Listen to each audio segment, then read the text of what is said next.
Ladies and gentlemen, we're going to call this meeting to order of the Mayor and Board of Commissioners for November the 27th, 2018. Can I get the roll call, please? Commissioner Offenby? Here. Commissioner Braun? Here. Commissioner Pearson? Here. Commissioner Warnick? Here. Mayor Marion? Here. Let the record show that all are in attendance. Will you rise with me for the Pledge of Allegiance, please? Pledge allegiance to the flag of the United States of America and to the republic for which it stands, one nation, under God, indivisible, with liberty and justice for all. Will you bow your heads with me for a brief prayer? Father God, I come to you tonight on behalf of our citizens, God, on behalf of the people of our town and our elected body. I ask that you watch over us and have a hedge of protection over us, Lord. I ask that you watch over our police department, our emergency services, as well as our troops serving here and overseas, God. Be with us as we are here tonight and as we leave this evening. In Jesus' name, amen. Amen. All right, first on the agenda is a public presentation. Mr. Thompson.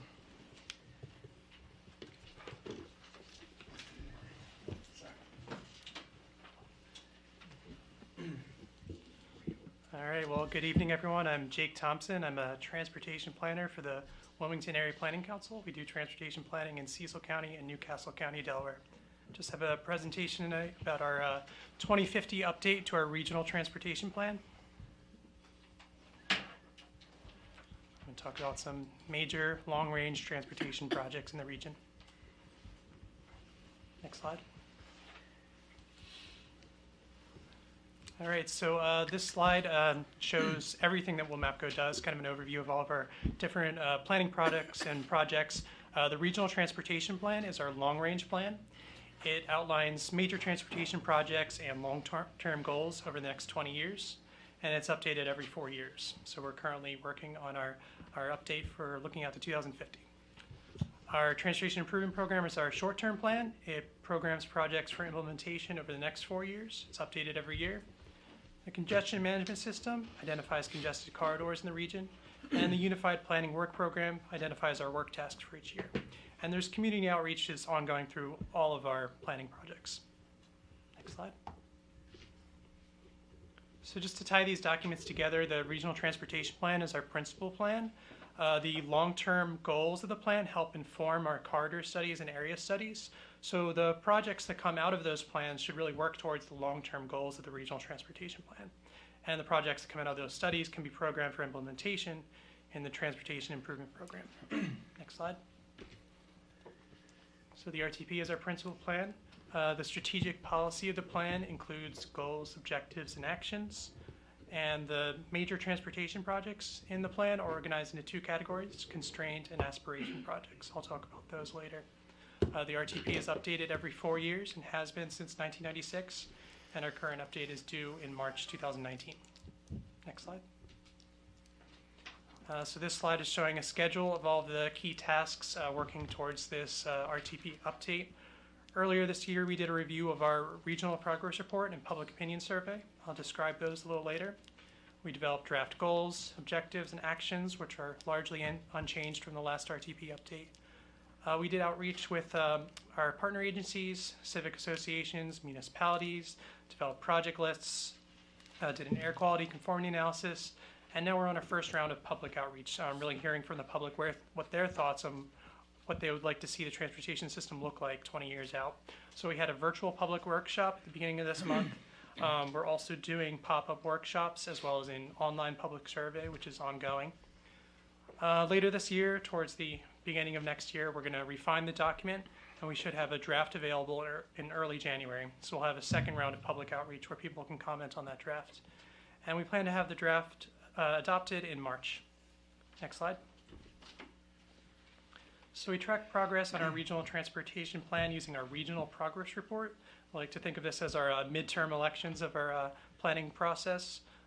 So this is updated every 4 years between updates to the regional transportation plan. The most recent progress report was completed in 2017.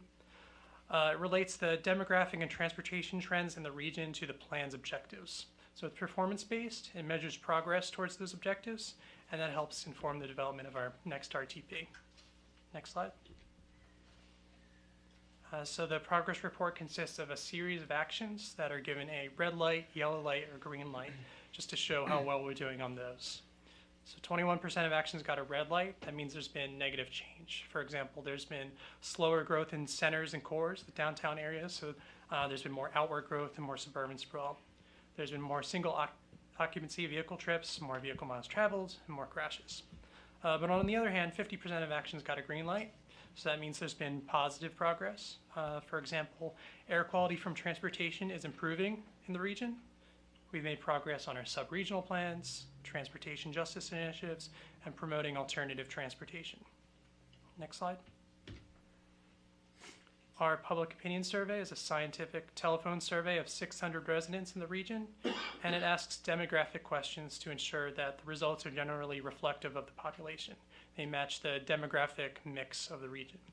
And it asks for opinions on the transportation system and transportation policies. Next slide. As an example, some of the results from the public opinion survey back in 2006, 67% of respondents agreed with the statement, the transportation system meets my needs. Fortunately, we've seen some progress on that. It's been steadily improving. And now in 2018, 88% of respondents said they agree that the transportation system meets their needs. Next slide. On the other hand, income is a component in access to transportation. So for people who live in households that make under $25,000 per year, 47% of respondents agreed with the statement, transportation sometimes keeps me from activities. But on the other end of the spectrum, for people who live in households that make more than $100,000 a year, only 9% say transportation sometimes keeps them from activities. So the transportation system does not meet the needs of all income levels equitably. Next slide. So now I'm going to go over the strategic policy of the RTP, which includes 3 main goals: objectives, actions, and performance measures. Next slide. So the first goal, and these are not in any order, they're all equally important. The first goal is to support sustainable economic development and goods movement. And some objectives under that goal include maximizing our investments, developing effective transportation networks, and planning for energy security and resilience. Next slide. Goal 2 is to efficiently transport people. Some objectives under that include improving system performance, promoting accessibility and connectivity, and engaging the public via an open involvement process. Next slide. Goal 3 is to improve quality of life.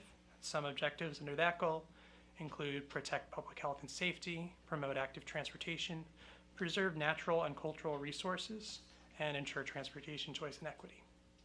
Next slide. As an example, one objective is to promote active transportation. So some actions that would fall under that objective, work towards that objective, include funding transportation choices, applying a complete streets policy in all WMAPCO studies and in the TIP. Complete streets are streets that are designed in a way to meet the needs of all modes of transportation, all users of the road network. Funding transportation alternatives program investments within the areas of greatest need, and developing and implementing safe routes to school programs. Next slide.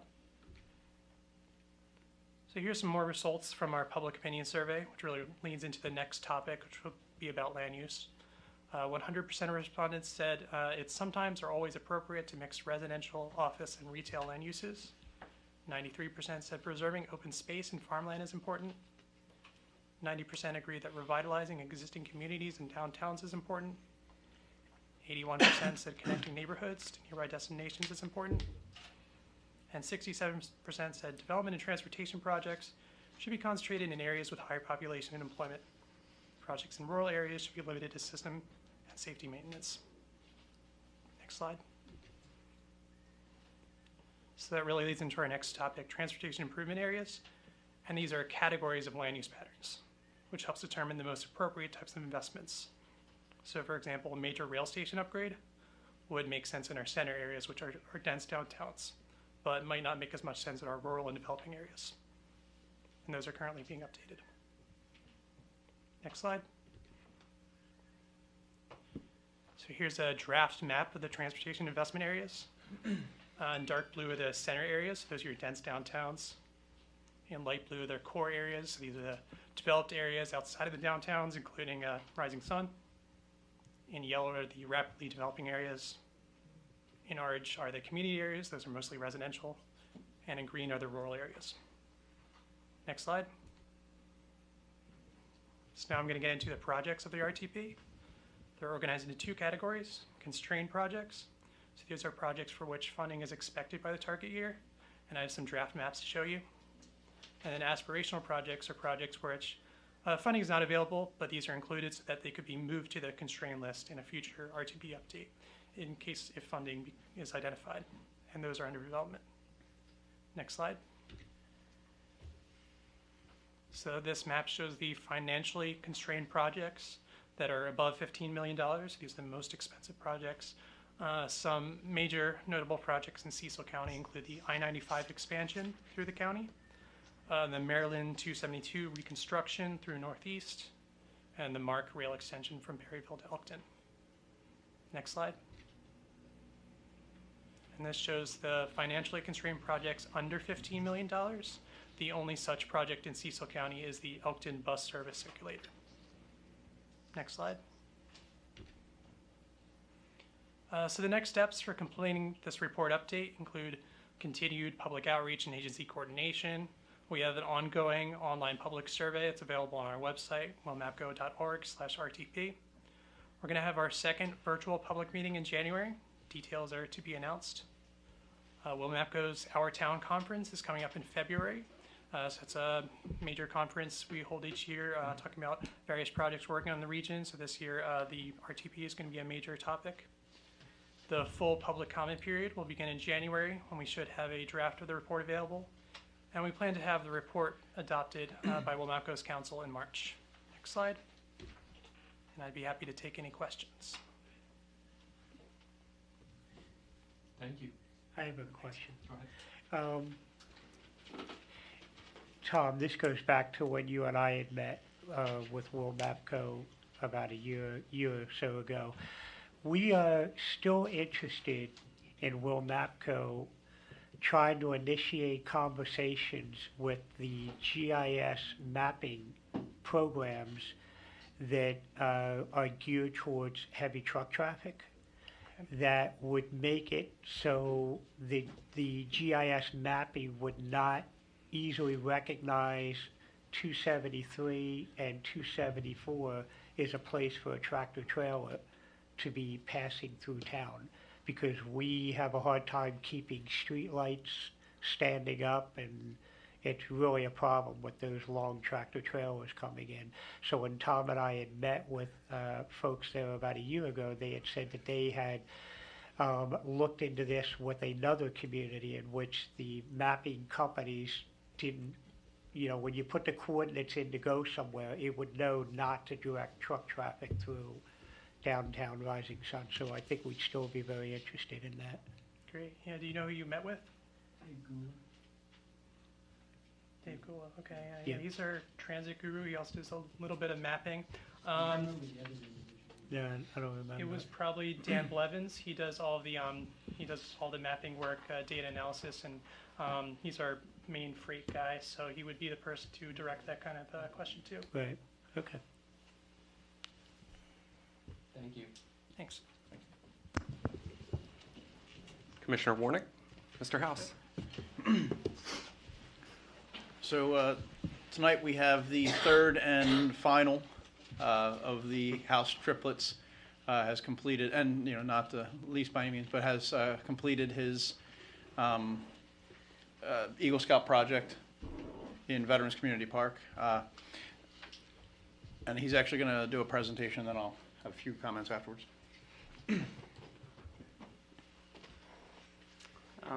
Okay, so Thank you. I finished my project, and this is the wrap up and kind of the day by day breakdown, what went on, and other various details about the project. Next slide. So what we did was we built a Gaga pit, which if you were at my last presentation, it's a game for that everyone can do, and it's just a lot of fun for everyone. And after a lot of work and a lot of effort, it's done. Next slide. So this is gonna be just a day-by-day breakdown, just what happened and other details. Next slide. So on the first day, Commissioner Warnick, he called down Public Works, saved many days of digging, of us just digging out the area so we can just get started. And that just we finalized plans and we just got to work. Next slide. So that very first day after it's all dug out, all we had to do was level the area as far as digging went, and then we were able to get to work on the actual pit, which would be laying down that base layer and getting those boards on. So that's what we did. We got the sand down, and then on the next day, next slide. So on the next day, we filled out those low spots and we put some gravel down. Next slide. So then the day after that, we sealed the boards with tar and backfilled that area so it would be submerged and level, so maintenance vehicles can maintenance. Do maintenance things, yeah. Okay, next slide. So then we attached the boards on the next work day. We attached those boards, and that excluded a few boards because we had to go get more. So next slide. And then the next work day we installed the rest of those boards and put down the rest of the gravel. So after that, next slide, we put down a lot of the mats. Well, on the site they said that gravel would be a hard enough surface for it, but it wasn't. So what we did was we took some scrap wood and we put it on the edge and snapped those in there, and then after that we just it worked pretty well. Next slide. So we put down more of those tiles on that day, and next slide, I guess. We continued to put down tiles for a lot of those days, and then we cut the entryway on this day. That differed. And next slide. We cut even more tiles, and it got more difficult as we got towards the end because what happened was it was smaller spaces. So we had to measure, cut, and put them in every single piece one at a time. So that's what proved difficult and took a really long time to actually get those mats down. So next slide. So this would be the final day where we put down the rest of the tiles, and people came over and started playing, surprisingly. Like, I was throwing away just some scrap pieces we had left, and someone said, "Hey, is that done?" So I told them, "Yes, it's done," and then people came over, started playing. They seemed to have a lot of fun. I know me and my brothers did as well. So yeah. So in addition to this, next slide, we had a lot of excess funds left over. So Mr. Warren gave me the permission to use some of those leftover funds and purchase a memorial bench for someone who, Ryan, he's just someone that kind of an inspiration to me. And yeah, so that's the project. Oh yeah, Bunny. Next slide. So at the end of the day, the cost total around $2,300. So after the bench, the remaining funds were around $300. So I handed those funds over. believe I gave them to you already. Which Yes. they will go into the Okay, so trail system. okay. All right, so thank you for your time. Any questions? Anything like that? Before Commissioner Warnick's comments, the only thing that I would say is that wasn't the only day. I've seen that pit being used a lot. So thank you, and thank your brothers very much for doing this. It's definitely a welcomed addition to Veterans Community Park. Thank you. Yeah, and I mean, it was like no sooner than you got done. They were, there was a slew of kids that came over, and so it was it was really neat to see. Like, I mean, you really weren't even done. You were still cleaning stuff up, and they're like, "Can we get in there and play?" And so, but that said, I'd actually like to recognize. I mean, this is, like I said, this is the third project that the House Triplets have completed, and Taylor and Aiden and Ryland. I guess actually the projects were in the opposite order of that, but I would be very remiss in not recognizing Eric and Joel. I mean, I actually would like to. They gave up an entire summer to this. I mean, they've been the entire summer, and actually most of the fall, in town parks building boardwalks and bridges and a Gaga pit. Not to point out anything competitive here, but I'm just saying the boardwalks and bridges were done a little quicker than the Gaga pit. But I think actually I'd like to give them a round of applause for. And Taylor was a great job on that, and same with. And I think Ryland, you actually are now an Eagle Scout, correct? Yes. So They're Aiden, both Eagle Scouts. yeah, they both had their ceremonies.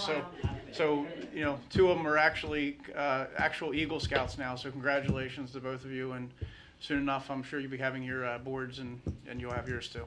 So congratulations. Thank you. And thank you for all your dedication to the community.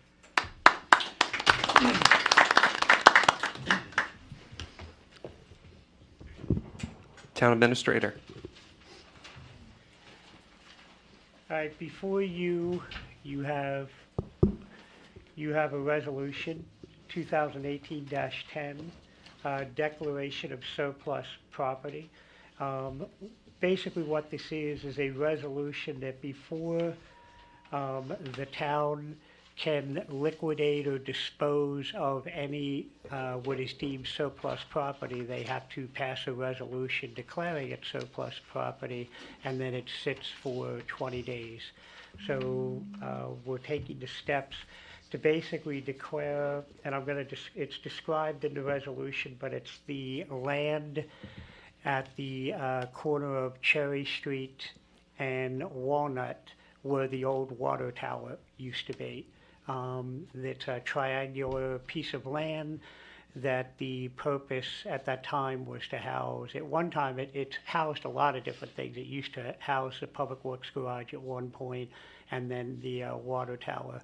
As people know, the water tower has since been demolished or abandoned, demolished, and a new water tower was constructed over on Colonial Way over there. So this resolution 2018-10, declaration of surplus property, whereas a town located in Cecil County, Maryland, is a municipality organized under the provisions of the Maryland Constitution and governed under the provisions of the local government article of the annotated Code of Maryland, and whereas the town is proclaimed as a perpetual entity with the right to pass laws, and whereas section 5-204 of the local government article of the annotated Code of Maryland titled Legislative Authority, General Powers of Municipalities, subnote C3, permits a municipality to sell at public or private sale after 20 days public notice and convey to the purchaser any real or leasehold property belonging to the municipality if the legislative body of the municipality determines that the property is no longer needed for public use. And whereas the Mayor and Board of Commissioners have determined that a particular property located at the corner of South Walnut Street and East Cherry Street, as defined in the Maryland Department of Assessments and Taxation as map 0600, grid 0016, parcel 0327, District 06, account 026184, is hereby declared surplus property and as such will be sold at private sale. And whereas the town's water tower was previously located on this .65 acre piece of land, but the water tower was previously abandoned and demolished and is no longer needed. Therefore, being enacted and resolved that the town is hereby providing the required public notice of its intent to sell this land through private sale after the conclusion of the required 20 days public notice. Now, therefore, be it further resolved that the mayor and commissioners of the town of Rising Sun pass, approved, and adopted this resolution on the 27th day of November 2018. Can I get a motion I'll for, make a motion, we adopt resolution 2018-10. So moved. Or second? any discussion? Hearing none, all in favor? Aye. Thank you. Motion passes. Town Administrator. A couple items that I wanted to bring up that it's funny how that old saying, things happen in threes. If you recall, about 2 weeks ago, we had a resident contact us expressing some concern about vehicles parking in front of the mailbox. And as we all know, the post office will not deliver to your mailbox if they feel that their ability to pull in at the mailbox is compromised by a vehicle parking. Well, sure enough, I've received 2 other complaints. One of them is in a cul-de-sac, which creates a little bit of a dilemma. I'm sure we could find samples of ordinances out there because it can be a common thing that occurs in communities that frustrates residents.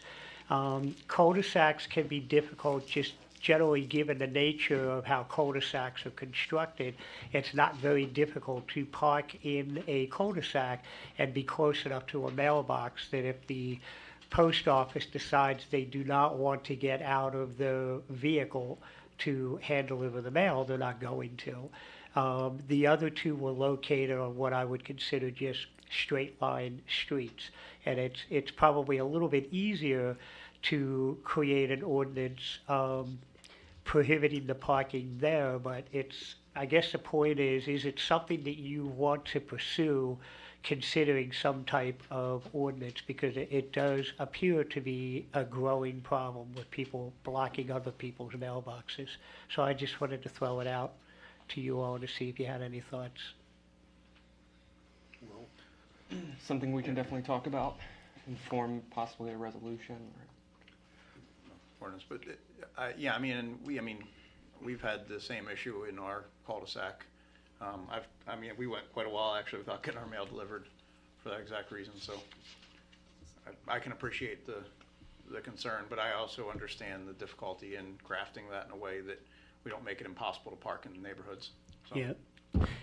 I think the other thing that we should probably look at in our land development code, maybe we should put our heads together and maybe come up with a way as part of the land development process of maybe there's an ideal location to be locating mailboxes in relation to property. So maybe we can eliminate some of the issues in future developments by requiring mailboxes to be located in a certain location. Wait a minute. yeah, I would say the combination of, if not cluster boxes, at least you could, 2 driveways could have them, almost side by side. Like our cul-de-sac, you could have 2 mailboxes in front of our house, and then the neighbor's mailbox wouldn't be there, and then the next one could be, so it'd just be on the other side of their driveway effectively.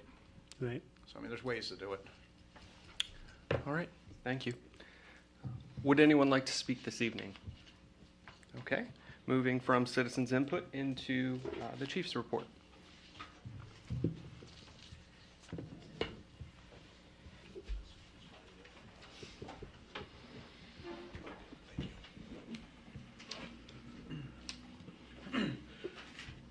Good evening, Mr. Mayor, Board of Commissioners.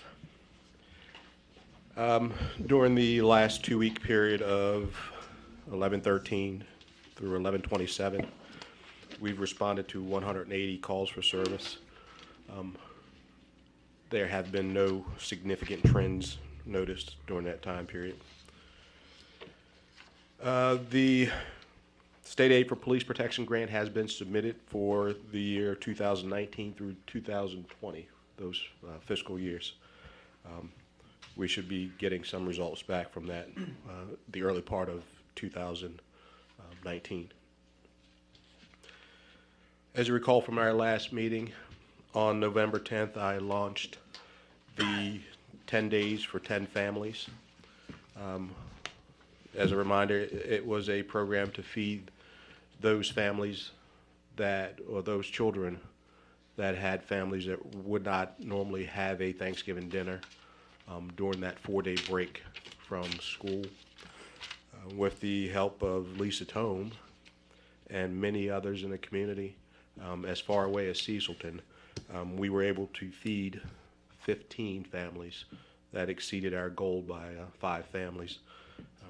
The percentage is really high, but we're only dealing with 10 people, 10 families. The percentage would be 50% higher than what we shot for. So we did that, and it was a pretty good success for us. We will probably do it again next year. We will probably do more than 10 families next year. And it's probably something that will become an annual event for the police department. On December 5th, we will host our Coffee with the Cop across the street at Rise and Grind. It starts at 5:30, 6:30. Whatever time you get there, around 5:30, 6:30, I'll be there drinking plenty of coffee and having a lot of time to talk to everybody and anybody about law enforcement and anything else about Cecil County if you want.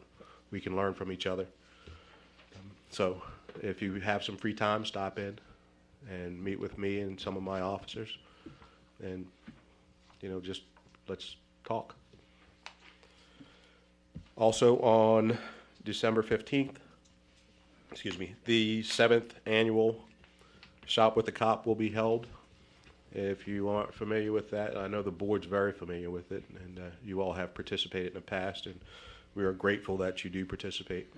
But what that program does, it brings together all law enforcement in Cecil County under the direction of Captain James Russell of the Maryland State Police. We bring several, maybe even over 100 this year, underprivileged children together, and we take them shopping. It's been a great success in the past. I believe it'll continue to be a great success, and Rising Sun Police Department will be there participating with that event again.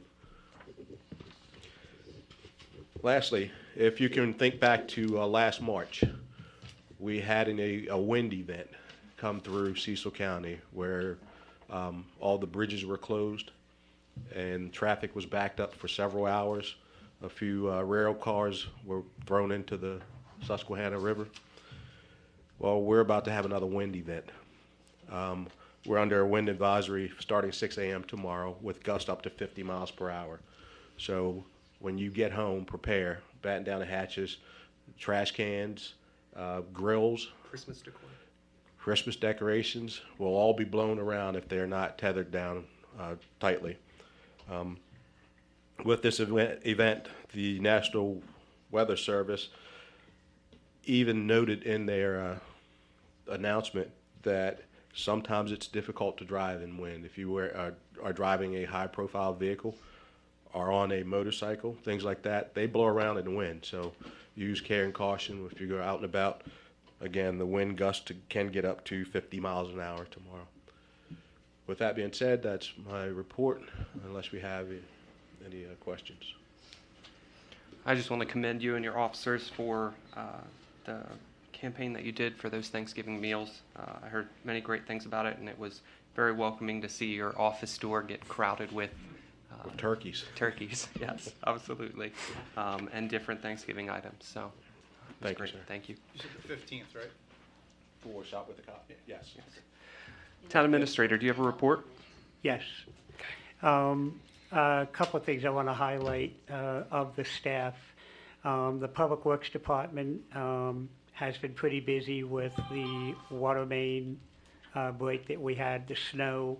They've been very busy this past week, today and yesterday, in decorating the town, putting the lights and banners up on the poles. They look pretty fantastic today when we were driving through town. And along with that, the staff itself, Judy and Linda and Deanna have been very busy this past month, and we've started generating an administrative function report that we'll be giving to the elected body on a monthly basis. And some sort of sound bites out of that is we billed 918 customers for water, for a total water of 4,648,065 gallons of water was billed out. We billed 922 customers for sewage at 4,631,554 gallons. For the elected body and anyone that remembers, when we've done our analysis in the past for rate structures and all, we've always calculated that the average property uses about 5,000 gallons a month. Well, if you divide the 918 into the 4 million gallons, you come out to about 5,000 gallons a month, 5,000 gallons for each one of those customers for the month. So we're still staying pretty consistent with that. We've had $4,033 in penalty fees assessed to people who have not paid their water bills.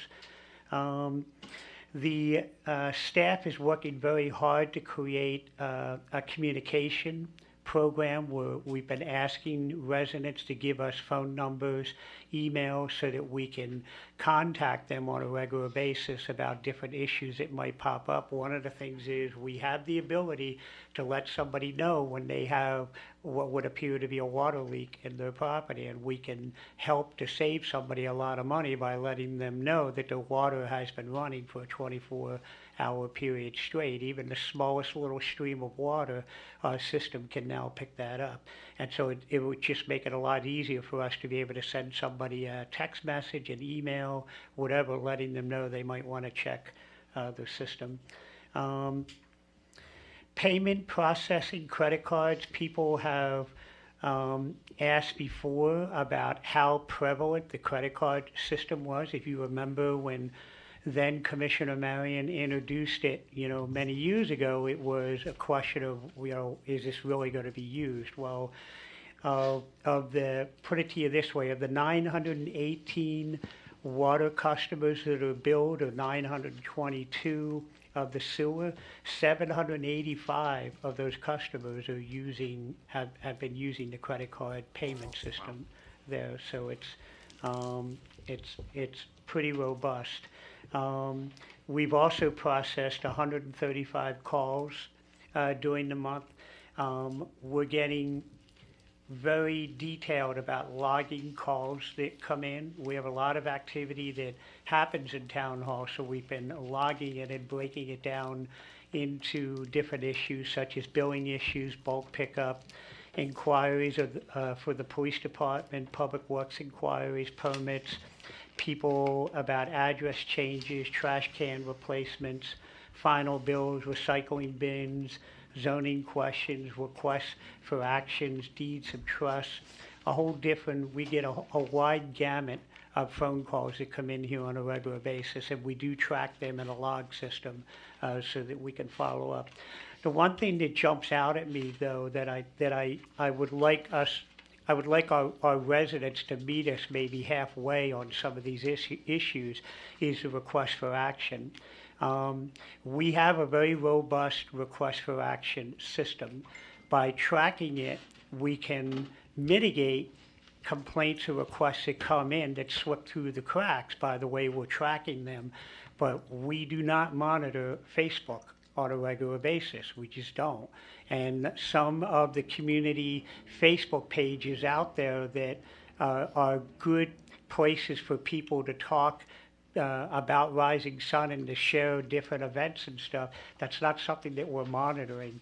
So when people post things on Facebook and they get frustrated that the town hasn't done anything about it, it's because we're not monitoring. That's not the narrative that we use to run our business. Our business is people calling here, sending emails, and then we can track it and make sure that nothing slips through the cracks. So we're just asking people, if you have an issue, just send us an email, call up here at Town Hall, and we get it tracked for you. So that's all. That's my report. Web payments, that's the total payment. Okay. Web broken out, that's when you correct that. Okay. Thank you, Town Administrator. My mayor's report is pretty brief tonight. First and foremost, I wanted to say welcome to both Ethan and Zach. Thank you for coming tonight from Troop 92. Is that correct? Yeah. Okay. I know you guys are here to do your Citizen in the Community badge. Hopefully we didn't bore you to death tonight, but I'll give you a brief introduction. Commissioner Auchenreith, who's over there, he is in charge of our Water and Sewer Department. Thanks for coming, guys. Commissioner Braun is in charge of our Streets and Sidewalks program. Commissioner Warnick's in charge of our Streets and Sidewalks program. A Parks and Recreation program. And our Augie is in charge of, Commissioner Pearson is in charge of our public safety. But if you have questions for them, don't hesitate to ask. They're here for you.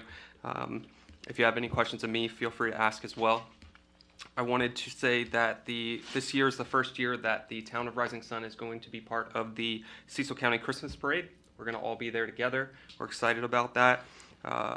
On December the 1st, that evening, we will be doing a tree lighting ceremony as well.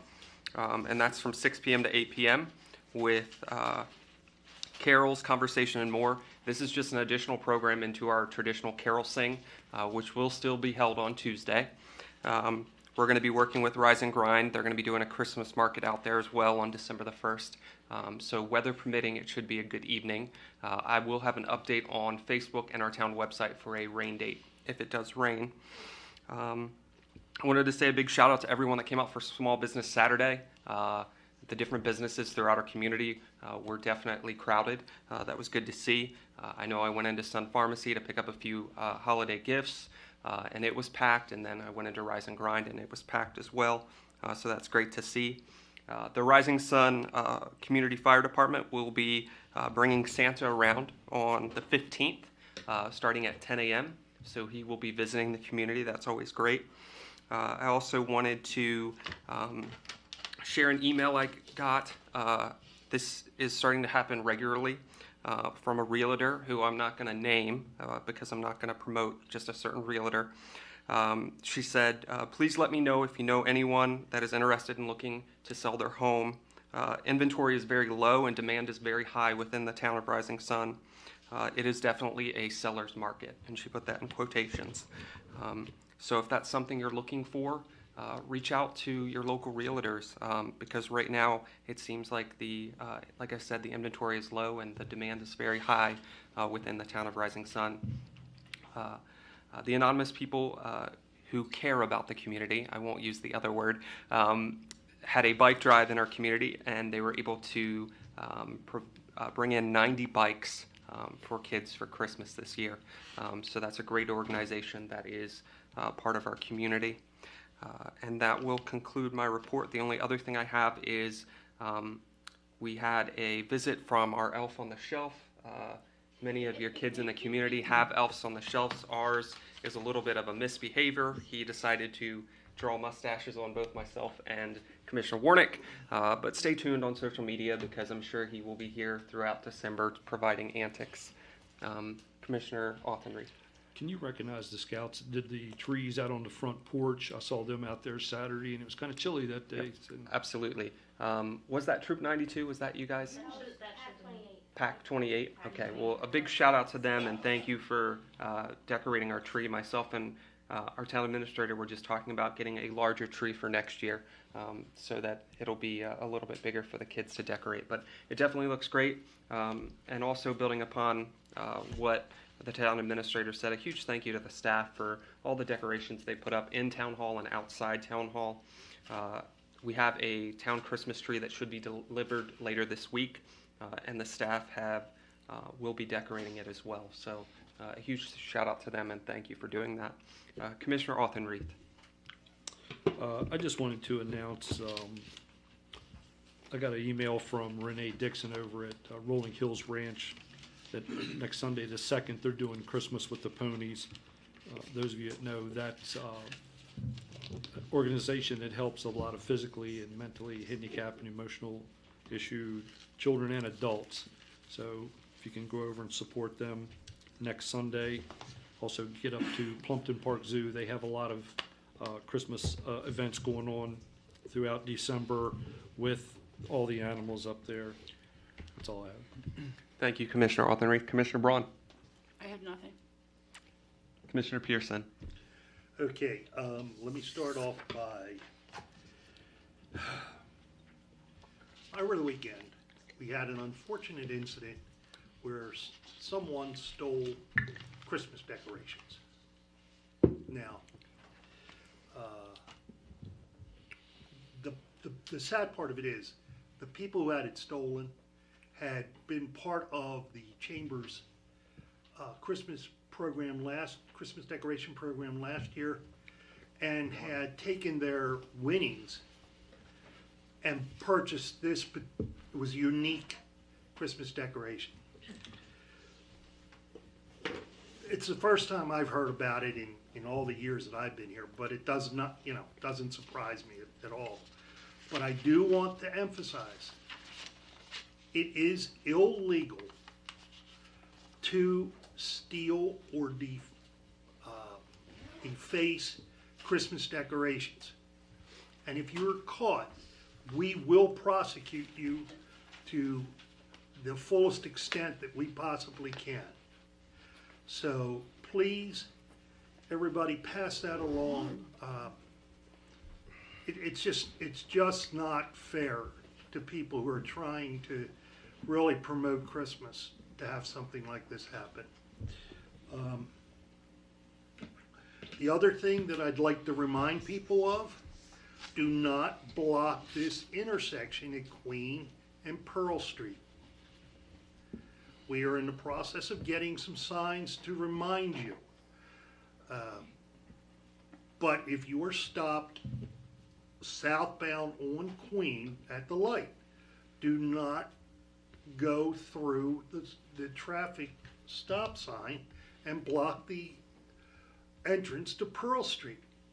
It's been happening more and more frequently. A couple of weeks ago, or a couple of meetings ago, I read a letter from someone from the fire company who has a problem with it. But then on Saturday afternoon, I watched 2 Ford pickup trucks the one guy was impatient, and unfortunately, traffic backed down on Queen Street because you couldn't turn. People couldn't turn onto Pearl Street. The light changed, and now people were sitting in the middle of the intersection. And, it's just not, it's basically comes down to common courtesy. That's all I have in my report. Thank you, Commissioner Pearson. Commissioner Warnick. Other than, hopefully we'll be able to, things will dry out a little bit so we can actually get back to doing things. And I'm going to just work through the winter this year, I guess, to try and get stuff done because we're never going to get it done. Otherwise, hopefully we can take advantage of frozen ground to get some projects done, I guess. I don't know. So, anyway. Chamber, they'll be doing their holiday decorating this year. That's actually a good point. Yeah, the Chamber has their holiday decorating contest. The 14th is the day that the judging will occur. So have your decorations up by December 14th. The prizes, I don't know what the prizes are off the top of my head, so I don't want to quote them and be wrong. But all right. So Thank you, Commissioner Warnick. Upcoming meetings. The Planning Commission will meet on Monday, December the 3rd at 6:30 p.m. There's another town meeting on December the 11th at 7 p.m. The planning workshop, the second planning workshop of December is December the 17th at 6:30 p.m. And then there's another town meeting on Tuesday, January 8th at 7 p.m. Upcoming town events, our town Christmas tree lighting is this Saturday, December the 1st from 6 p.m. till 8 p.m. The Carol Sing will be this Tuesday, December the 4th at 6 p.m. Upcoming town holidays, the town hall will be closed on Christmas, Christmas Eve, New Year's Eve, and New Year's Day as well. Anything else to come before the board this evening? Can I get a motion to adjourn? I make a motion, we adjourn. Is there a second? It's been moved and seconded. Any more discussion? Hearing none. All in favor? Aye. Meeting adjourned.